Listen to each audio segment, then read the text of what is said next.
कमज़ोरी, अपनी गलतियाँ, अपने गुनाह सब सामने रख कर निदामत के साथ ये अल्फाज पेश करता है। अगर वो सही मानों में मानी की समझ के साथ, तर्जमे की समझ के साथ और उस कैफियत के साथ पेश करे तो कभी नहीं हो सकता कि अल्लाह हमारी दुआ कबूल ना करे। और आयतुल कुर्सी की तरह ये आखिरी दो आयतें भी वही ख़जाना है जो अल्लाह पाक ने अपने अर्श अज़ीम के नीचे से अता फ़रमाया है। नबी करीम सल्लल्लाहु अलैहि वसल्लम ने इनके बारे में भी इरशाद फरमाया कि सूरह बकरा की आखिरी आयतें मुझे अर्श अज़ीम के नीचे से, जहाँ रहमतें हैं, बरकतें हैं और अल्लाह की बरकतों का ख़जाना है, वहाँ से अता की गई। और आपने फरमाया कि ये ऐसा इनाम है जो किसी और नबी को अल्लाह ने नहीं दिया। आप अलैहिस्सलातु वस्सलाम ने ये भी इरशाद फरमाया कि अपनी ख़वातीन को सूरह बकरा की आखिरी दो आयतें याद करवाएं। और ये भी फरमाया कि जिस घर में शैतानियत, बेदीनी ज़्यादा हो, उस घर में कसरत से हर रोज़ इन आयतों की तिलावत की जाए तो इनकी बरकत से वो नहुसत और शैतानियत दूर हो जाती है। आमन और रसूल से लेकर फंसुरना अलल कौमिल काफिरीन, जहाँ पे सूरत ख़त्म हो जाती है, ये दो आयतें मुराद हैं। जी, अब 8वें रुकू के बाद आगे सूरत आल इमरान शुरू हो रही है। सूरह बकरा का यहाँ इख्तिताम हो गया। 40 रुकू अल्हम्दुलिल्लाह हमने मुकम्मल किए जो इस सूरत के थे। अब सूरह आल इमरान शुरू हो रही है। ये सूरत भी मदनी सूरत है, यानी हिजरत से पहले नाजिल हुई। इसमें 200 आयात हैं और 20 रुकू हैं। आल इमरान इस सूरत का नाम क्यों है? आल का मतलब पैरोकार भी होता है, आल का मतलब औलाद भी होती है। और इमरान हज़रत मरियम के वालिद का नाम है। आल इमरान का माना अब आपको समझ में आ गया। तो इस कौम को, यानी आल इमरान को, हज़रत इमरान की औलाद हो या आपके पैरोकार हों, उनको जो इज़्ज़त अता की गई, जो मकाम अता किया गया अल्लाह पाक ने, उसकी वजह से, यानी जो फजीलत उनको दी गई, उनकी वजह से इस सूरत का नाम आल इमरान रखा गया, क्योंकि उसका ज़िक्र इस सूरत के अंदर आता है। इस सूरत के नाजिल होने का सबब क्या था? यानी जब सूरतें नाजिल होती हैं ना और उनके फिर नाम आते हैं और उनके पीछे कोई ना कोई सबब होता है। बाज़ औक़ात किसी सूरत का एक सबब होता है, उसकी वजह से वो सूरत नाजिल हुई। कभी एक से ज़्यादा सबब होते हैं और उन तमाम बातों की वजह से वो सूरत नाजिल होती है। तो इस सबब को कहते हैं शान नुज़ूल। तो इस सूरत के शान नुज़ूल कि नजरान यानी यमन के कुछ ईसाई जो 60 पर मुश्तमिल थे, 60 अफराद का एक ग्रुप, एक वफ़द हजूर की बारगाह में हाजिर हुआ। चूँकि ईसाई थे, अपने अक़ीदों के मुताबिक वो हज़रत ईसा अलैहिस्सलाम की शान बढ़ा चढ़ा के पेश कर रहे थे। बढ़ाने चढ़ाने का मतलब है कि कुछ लोग तो कभी कहते कि जो ईसा अलैहिस्सलाम है वो खुदा हैं, यानी अल्लाह हैं। कभी कहते कि वह इब्नुल्लाह हैं, यानी अल्लाह के बेटे हैं। कभी वो अपनी तसलीस के अक़ीदे का इज़हार करते कि यानी माँ और बाप और फिर उनमें तीसरे जो हैं माअज़ल्लाह वो ईसा अलैहिस्सलाम है। इस तरह की वो बातें जो करते रहे, तो आका अलैहिस्सलाम ने उन के इन फजूलियात के ऐसे जवाब दिए कि वो लाजवाब हो गए। उनके पास फिर आगे एतराज़ करने के लिए कोई जवाब ना रहा। तो रसूलुल्लाह सल्लल्लाहु अलैहि वसल्लम की तायद में अल्लाह पाक ने फिर ये सूरत नाजिल फरमाई जिसका हम आगाज़ कर रहे हैं। इसके रुकू नंबर 1 में अल्लाह ताला ने ये बयान किया कि अल्लाह के सिवा इबादत के लायक कोई और नहीं है। कुरान करीम में कुछ आयात ऐसी हैं जिनको मुहकमात कहा जाता है, कुछ ऐसी हैं उनको मुतशाबिहात कहा जाता है। तो उनके बारे में इस रुकू में ज़िक्र किया गया। और ये भी ज़िक्र फरमाया गया कि माँ के पेट में जो मुख्तलिफ़ शक्लें बच्चों की पैदा करता है वो कौन है? वो अल्लाह ही है। अल्लाह के सिवा कोई और खालिक नहीं है।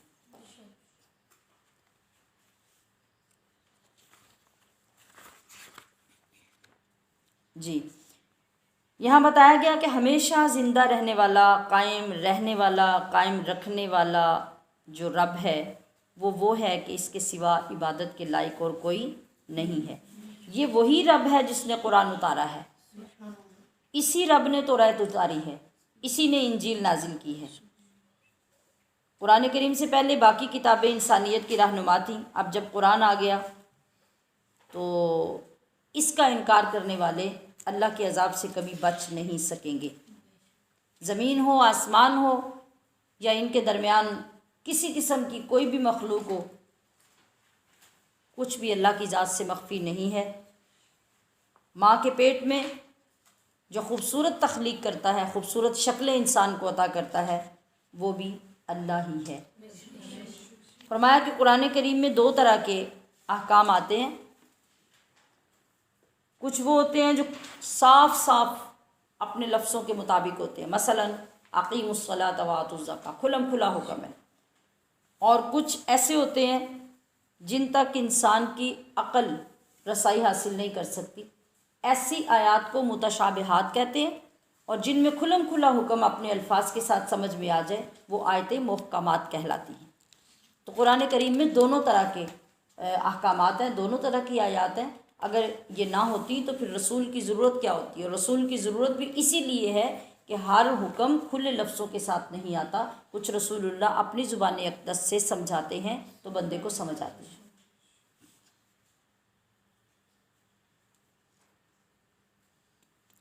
और ईमान वालों की शान ये होती है कि वो इस बहस में नहीं पड़ते। वो जो मुहकमात आयात होती हैं उन पर भी उसी तरह ईमान लाते हैं, और जो मुतशाबिहात होती हैं उन पर भी उसी तरह ईमान लाते हैं, ये समझते हुए कि ये अल्लाह का कलाम है और उसके रसूल पर नाज़िल हुआ है। रुकू नंबर 10।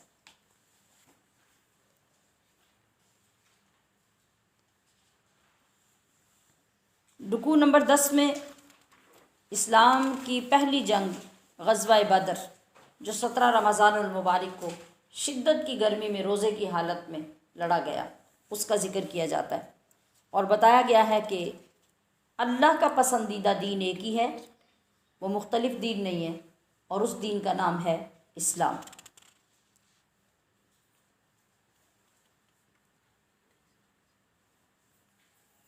तो यहाँ पर जंग बदर लड़ने वालों को अल्लाह तबारक व तआला ने वो हौसला दिया, उनका हौसला बढ़ाया और उनकी हौसला अफजाई फरमाई।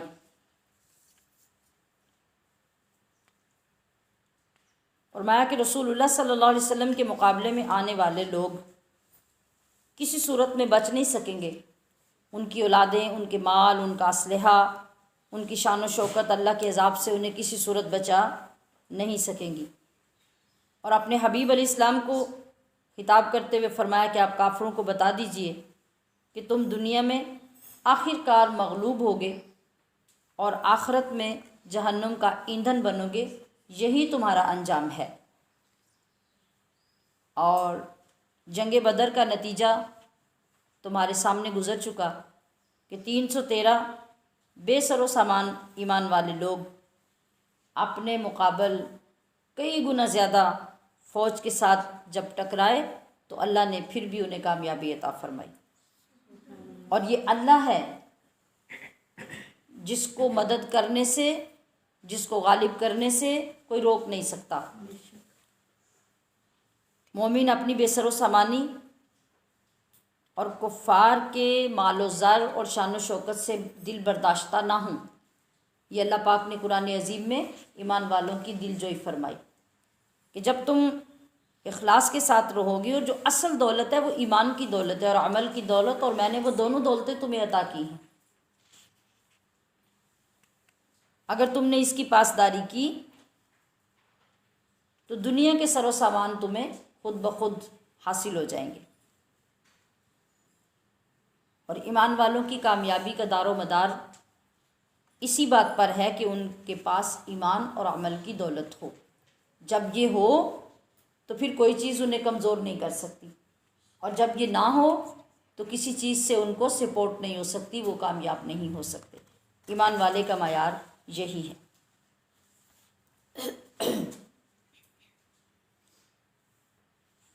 जी। और फिर फरमाया कि हक़ की शहादतें 3 तरह की होती हैं। एक ये कि अल्लाह की शहादत हो, अल्लाह ख़ुद शहादत दे। फिर फ़रिश्तों की शहादत, और फिर साहिब इल्म लोगों की शहादत। और ए सहाबा, तुम्हें मुबारक हो कि ये तीनों शहादतें ऐलान कर रही हैं। और इन तीनों शहादतों के अंदर ऐलान क्या है कि अल्लाह के सिवा कोई माबूद नहीं, और इसी चीज़ के प्रचार के लिए तुम मेरे महबूब के साथ निकले हो। वो अल्लाह है जिसने तमाम कारखाने हस्ती को इंसाफ पर कायम किया है, वो कभी जुल्म नहीं करता। और इंसान के लिए अल्लाह पाक ने हमेशा से और पहले दिन से ही एक ही दीन पसंद किया है, और वो है दीन इस्लाम। रुकू नंबर 11 में मुसलमानों को कुफ़ार से दोस्ती से मना किया गया, और यहूदियों के तौर तरीक़े, उनकी रविश का ज़िक्र किया गया कि बिलाशुबा अल्लाह की आयतों के मुनकर, रसूल और अल्लाह के वलियों के कातिल दर्दनाक अज़ाब के मुस्तहिक होंगे, और कोई चीज़ उन्हें अज़ाब से बचा नहीं सकेगी। ये लोग दुनिया और आखिरत दोनों जगह बेयारो मददगार छोड़ दिए जाएंगे। यहूदियों का आलम ये था, हाल ये था, उनकी रविश ये थी कि वो अपनी जिस किताब का ज़िक्र करते थे और मानने का ऐलान करते थे, और कहते थे कि हम अपनी किताब पे अमल करते हैं, तो जब उन्हें उसी किताब पर रसूलुल्लाह की ज़ुबान अक़दस से अमल की दावत दी गई तो वो साफ मुनकिर हो गए, इनकार कर दिया। इसलिए कि अगर वो अल्लाह के लिए किसी किताब को मानते होते तो यकीनन रसूलुल्लाह की दावत पर लब्बैक कहते। वो तो अपनी नफसानी ख्वाहिशात के लिए किसी भी चीज़ पे अमल करते थे, और जो चीज़ उनकी ख्वाहिश के ख़िलाफ़ होती उसको वो रद्द कर देते। ये तरीक़ा आज भी यहूदियों का है, आज भी वो इसी पॉलिसी पे चल रहे हैं, इसी रविश पे चल रहे हैं। इसलिए अल्लाह करीम ने मना फरमाया कि ऐ ईमान वालो, काफिरों को कभी अपना दोस्त ना बनाओ। वो जितने भी तुम्हारे करीब हो जाएं, जितने भी तुम्हारे खैर खा हों, वो कभी मुखलिस नहीं हो सकते। वो जब भी दुश्मनी करेंगे तुम्हारी पीठ में छुरा घोंपेंगे, तुम्हें ऐसा नुकसान पहुंचाएंगे कि तुम उठ नहीं सकोगे। लिहाजा तुम्हारे इरादों से, तुम्हारी नीयतों से, तुम्हारी दोस्तियों से, तुम्हारे ताल्लुकात से तुम्हारा रब बाखबर है। क़यामत के दिन तुम्हारा हर अच्छा और बुरा अमल सामने आ जाएगा। लिहाजा आज सोच लो, गलत कदम उठाने के बाद फिर पछताओगे तो फिर वक़्त गुज़र चुका होगा। रुकू नंबर 12 में नबी अलैहिस्सलातु वस्सलाम की इत्तिबा करने का हुक्म और इत्तिबा पर मिलने वाले इनाम का ज़िक्र किया। फिर हज़रत ज़करिया और हज़रत मरियम का वाक़या इस रुकू में बयान किया गया। ये वो आयत करीमा जिस पर लातादाद मरतबा मुख्तलिफ़ एंगल्स से हम बयान कर और सुन चुके, और बहुत ख़ूबसूरत आयत करीमा जिसमें अल्लाह तबारक व तआला ने इरशाद फरमाया कि कुल इन कुंतुम तुहिब्बूनल्लाह फत्तबिऊनी युहब्बिकुमुल्लाह। क्या हबीब मेरे बंदों से फरमा दीजिए कि अगर वो मुझसे मोहब्बत का दावा करते हैं तो फिर आप उन्हें फरमाइए कि फिर मेरी इत्तिबा के रास्ते से चलना होगा, और मेरी इत्तिबा के रास्ते से जब चलोगे तो तुम्हारी मोहब्बतें तो बहुत पीछे रह जाएंगी। फिर आसमानों से अल्लाह का ऐलान आएगा कि मैंने इस बंदे को अपना महबूब बना लिया, क्योंकि ये मेरे हबीब का ग़ुलाम बन गया। जी। अब इसके बाद हज़रत ज़करिया और हज़रत मरियम का ज़िक्र आता है कि हज़रत इमरान की बीवी हज़रत मरियम की वालिदा जब ये हमल से थी तो इन्होंने मन्नत मानी कि ऐ अल्लाह जो तू मुझे बच्चा अता करेगा मैं इसे तेरे घर यानी हरम की खिदमत के लिए वक्फ़ कर दूँगी, पेश कर दूँगी। अब जब विलादत का वक्त हुआ तो अल्लाह ने आपको बेटी अता कर दी। अब बेटी को वो अल्लाह के घर में किस तरह छोड़ सकती थी, वहाँ खिदमत के लिए, और उसको वक्फ़ कैसे कर सकती थी। एक परेशानी का आलम हो गया, परेशानी पैदा हो गई। बड़ी हैरान हुई, कहा कि बच्ची एक लड़के की तरह कैसे हो सकती है। इन्होंने इस बच्ची का नाम मरियम रखा और उनके लिए अल्लाह की पनाह चाही। अल्लाह ताला ने उसे आला कबूलियत के साथ अपनी बंदी से कबूल कर लिया, बावजूद इसके कि वो बेटी थी। जब वो इखलास था, वो दरद था, वो मोहब्बत थी अल्लाह से, तो अल्लाह ने उसको कबूल भी किया और उनकी चाहत के अगेंस्ट यानी वो बेटा मांग रही थी, अल्लाह ने बेटी भी अता की, और बेटी अता करके फिर उसको वो मकाम, वो मर्तबा अता किया कि फिर आगे मोजज़ात का और करामात का और उसकी इनामात की बारिशों का सिलसिला चल पड़ा। अब अल्लाह तबारक व तआला ने उस बेटी को कबूल किया। आपकी वालिदा ने अपनी बेटी हज़रत ज़करिया, जो कि हज़रत मरियम की खालू लगते थे, उनको पेश कर दी, क्योंकि वही अल्लाह के घर के निगरान थे, वहाँ मुतवल्ली थे, उनका निगरान बना दिया। अब हज़रत ज़करिया अलैहिस्सलाम की कफ़ालत में, निगरानी में हज़रत मरियम रहने लगी, और वहाँ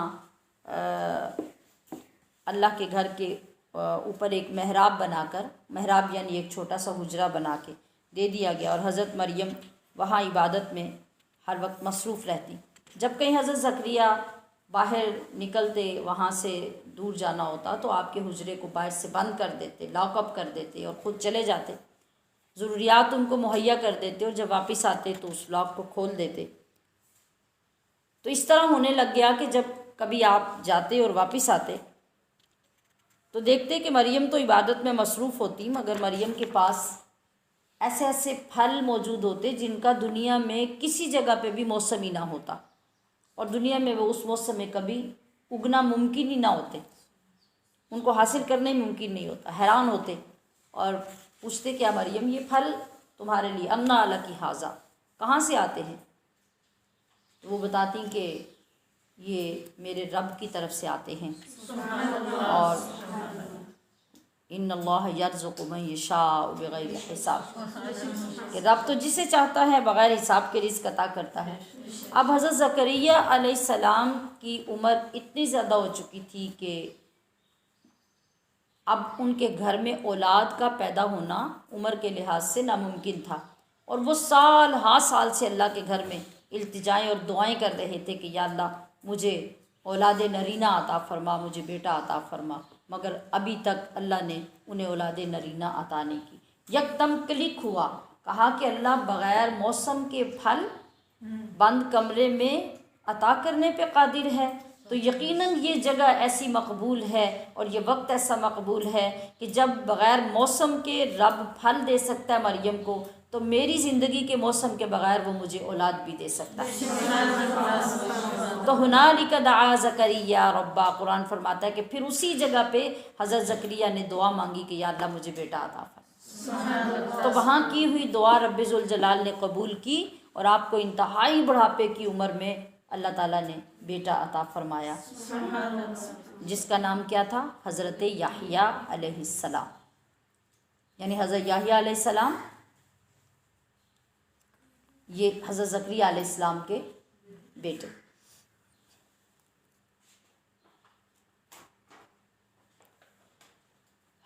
जी, तो उसके बाद रुकू नंबर 13 में हज़रत मरियम के बतन से आगे हज़रत ईसा की पैदाइश की बात आती है। ये एक तो इतनी बात तो सब लोगों को मालूम है कि हज़रत मरियम अलैहिस्सलाम का ना निकाह हुआ ना शादी हुई, मगर जिस वक्त आप बालिग हुई और पहला गुस्ल हैज़ के बाद फारिग होकर आपने जब किया तो जब आप अपने उस हमाम से बाहर निकली तो देखा कि एक नौजवान है जिसकी शक्ल उनके अपने अजीज़ करीबी अजीज़ से मिलती थी। तो उसको देखा कि वो करीब है और उसने आपके सीने की तरफ फूंक मारी और उस फूंक से आप हामिला हो गई। और फिर मुख्तसर ये कि हज़रत ईसा अलैहिस्सलाम की विलादत आपके घर में हुई। तो ये बेटा अल्लाह तबारक व तआला ने अब बग़ैर बाप के बग़ैर निकाह के अता किया और हज़रत मरियम को अता किया। आपकी हालत क्या थी उस वक़्त, ज़माने की हालत क्या थी, लोगों की हालत क्या थी, ये हम अच्छी तरह समझते हैं कि कोई बंदा कितना भी नेक, कितना मुत्तकी, किसी भी मकाम पे हो, तो जब ऐसी चीज़ें हों तो उनको मनवाने में और बावर करवाने में, तस्लीम करवाने में कितना वक्त लगता है। तो इसके बावजूद भी दुनिया तस्लीम करती है कि नहीं करती। तो फिर हज़रत ईसा अलैहिस्सलाम की विलादत तो हो गई। जब विलादत होने लगी तो अल्लाह तबारक व तआला ने आपको एक आबादी से बाहर एक जगह पे जाने का कहा और वहाँ बच्चे की पैदाइश हो गई। तो आप लेके जब आबादी में आई तो फिर क्या था, फिर हर तरफ से गालियाँ, हर तरफ से ताने, हर तरफ से बातें, क्या क्या हज़रत मरियम सुन रही थी आप अंदाज़ा कर सकती हैं। आप सब ख़वातीन हैं, तो एक ख़ातून के ऊपर जब किसी इस तरह का इल्ज़ाम लगता है तो फिर दुनिया क्या क्या नहीं कहती, आप अच्छी तरह समझती हैं। और फिर ऐसी बातों को सुनने के लिए हौसला कहाँ से आता है और कैसे आता है और क्या हालात होते हैं, ये सब भी आप अच्छी तरह समझ सकते हैं। तो फिर अल्लाह तबारक व तआला ने क्या किया, फिर मरियम अलैहिस्सलाम की बात को कौन मानता, कौन समझता, कौन यकीन करता। अल्लाह तबारक व तआला ने फिर वो जब 3 दिन की अभी उम्र थी हज़रत ईसा अलैहिस्सलाम की, तो हज़रत ईसा अलैहिस्सलाम को गोयाई अता फरमाई। कहा कि ईसा तुम बोलो और अपनी वालिदा की पारसाई की गवाही दो। तो उस वक़्त हज़रत ईसा अलैहिस्सलाम ने कहा कि मैं अल्लाह का रसूल और उसका बंदा हूँ। अल्लाह ने मुझे अपना रसूल बना के भेजा है और अपना बंदा पैदा किया है। तो वो आपका बोलना जो पालने में झूले में था, उसने हज़रत मरियम अलैहिस्सलाम की बरात पेश की और लोगों ने इस बात को तस्लीम किया और माना कि वाकई अल्लाह की कोई कुदरत है। लेकिन मानते मानते भी वक्त लगते हैं, एकदम से सारी दुनिया कहाँ मान जाती है। रुकू नंबर 14, इसमें वो मशहूर तरीन वाक़या जिसे मुबाहला कहा जाता है, जो ईसाइयों के साथ नबी करीम सल्लल्लाहु अलैहि वसल्लम का तय पाया।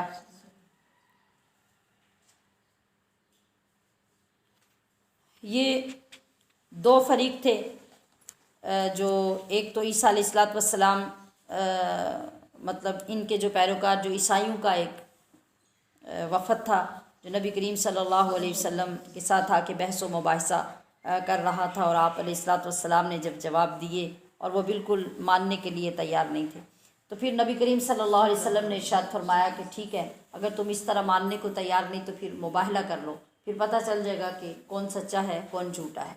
यानी मुबाहले में एक आखिरी हद होती है कि फिर मानने वाला ना मानने वाले के लिए जब बद्दुआ के लिए हाथ उठाता है तो अल्लाह पाक उसको नेस्तो नाबूद कर देता है, तबाह व बर्बाद कर देता है, गारत कर देता है। तो तय हो गया। नबी अलैहिस्सलाम ने फरमाया कि तुम्हारे लिए एक ही रास्ता है कि तुम ईमान कबूल कर लो, हमारे मुल्क में रहने की तुम्हें इसी सूरत में इजाज़त हो सकती है। तो पहले वो ये मान नहीं रहे थे, फिर वो मुबाहले के लिए तैयार हुए, मगर जब वो वफ़द अपने सरदार के पास गया ये बात कहने के लिए कि हमारे दरमियान मुबाहला तय पा गया, तो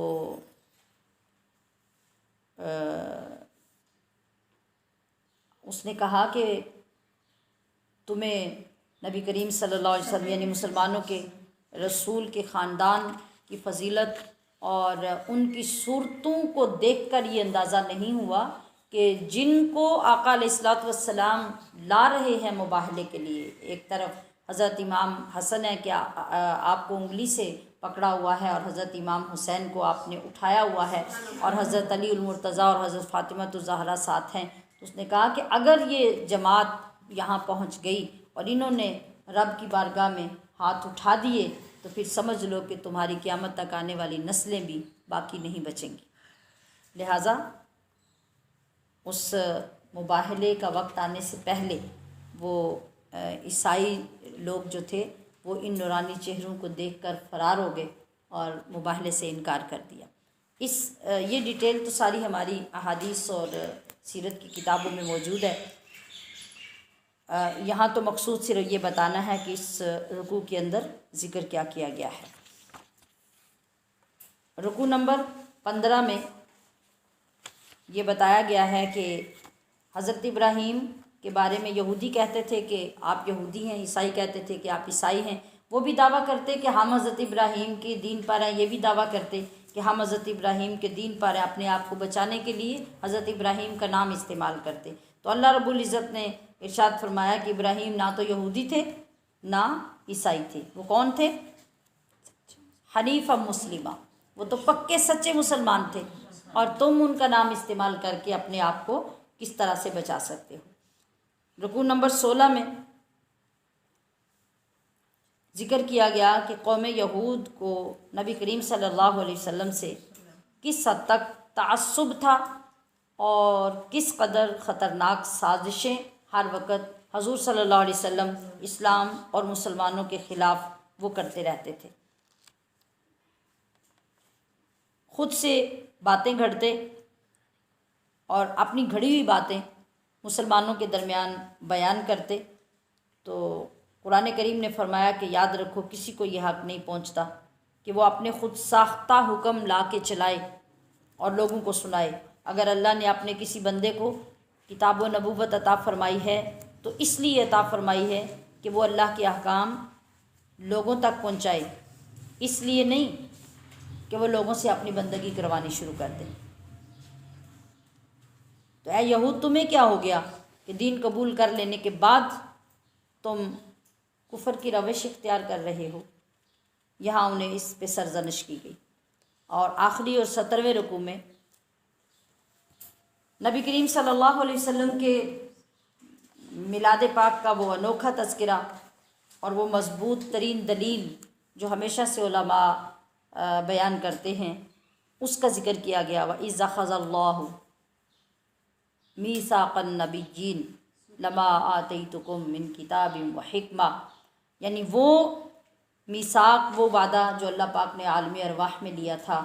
और वहाँ नबी करीम सल्लल्लाहु अलैहि वसल्लम की ज़ात के बारे में तमाम अम्बिया के दरमियान हुक्म दिया था कि एक वक्त आएगा जब मेरा ख़ास रसूल, मेरा ख़ास नबी, मेरा महबूब तशरीफ़ लाएगा।